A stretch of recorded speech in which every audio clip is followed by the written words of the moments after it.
We are a nation that allows radical left terrorists to violently attack our cities, leaving behind massive destruction and death, and nothing happens to the criminals that do these terrible things.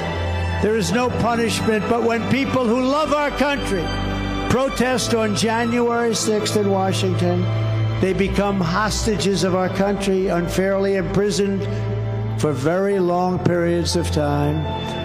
We are a third world nation that has weaponized its law enforcement against the opposing political party like never, ever before. We've got a Federal Bureau of Investigation that won't allow bad election-changing facts to be presented to the public, and which offers $1 million to a writer of fiction about Donald Trump to lie and say it was fact. Where Hunter Biden's laptop from hell was Russian disinformation and the FBI knew it wasn't, but 51 intelligence agents said it was, and a Department of Justice that refuses to investigate egregious acts of voting irregularities and fraud. And we have a man who is totally corrupt and the worst president in the history of our country, who is cognitively impaired, in no condition to lead, and is now in charge of dealing with Russia and possible nuclear war, which would be World War III and far more devastating than any of the previous world wars because of the weaponry that no one even wants to think about. We are a nation that no longer has a free and fair press. Fake news is all you get, and they are indeed the enemy of the people. They refuse to discuss the Biden crime family, but enjoy covering the false indictments of Donald J. Trump, who has done nothing wrong except win an election that he wasn't supposed to win. We are a nation where free speech is no longer allowed, where crime is rampant and out of control like never before. We are a nation that is allowing Iran to build a massive nuclear weapon and China to use the trillions and trillions of dollars that is taken from the United States of America to build a military to rival our own. And less than 3 years ago, we had Iran, China, Russia, and North Korea in check. They respected us. They were afraid of us.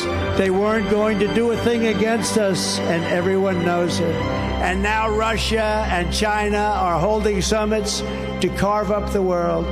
And perhaps most importantly, we are a nation that is no longer admired, respected, or listened to on the world stage. We are a nation that, in many ways, has become a joke.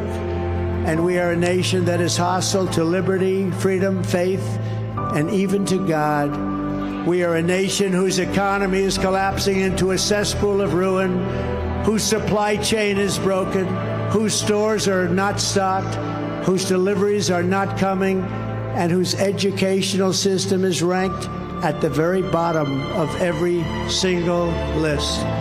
We are a nation that just sold a once great company, United States Steel, to Japan. We are a nation whose stock market's continued success is contingent on MAGA winning the next election. The market goes up when we go up. When my polls go up, the market goes up. We are a nation where large packs of sadistic criminals and thieves are allowed to go into stores and openly rob them, beat up and kill their workers and customers, and leave with armloads of goods but with no retribution, where the authority of our great police has been taken, where their families and pensions have been threatened, and their lives would be destroyed for the mere mention of the words law enforcement. We are a nation where fentanyl and other forms of illegal drugs are easier to get than groceries to feed our beautiful families. We have become a drug-infested, crime-ridden nation, which is incapable of solving even the simplest of problems. We will institute the powerful death penalty for drug dealers, where each dealer is responsible for the death during their lives of 500 people or more. Mothers will never again be forced to watch their children overdosing and hopelessly dying in their arms, screaming, "What can I do? What can I do? My child is dead. What can I do?" We are a nation whose once revered airports are a dirty, crowded mess. You sit and wait for hours and then are notified that the plane won't leave, and they have no idea when they will. Where ticket prices have tripled, they don't have the pilots to fly the planes, they don't see qualified air traffic controllers, and frankly, they just don't know what the hell they're doing. We are a nation that screens its citizens viciously at the ports. But if you're an illegal alien, you are allowed to flow through by the millions and millions and millions. We are a nation that has lost its confidence, its willpower, and its strength. We are a nation that has lost its way, but we are not going to allow this horror to continue. 3 years ago, we were a great nation, and we will soon be a great nation again.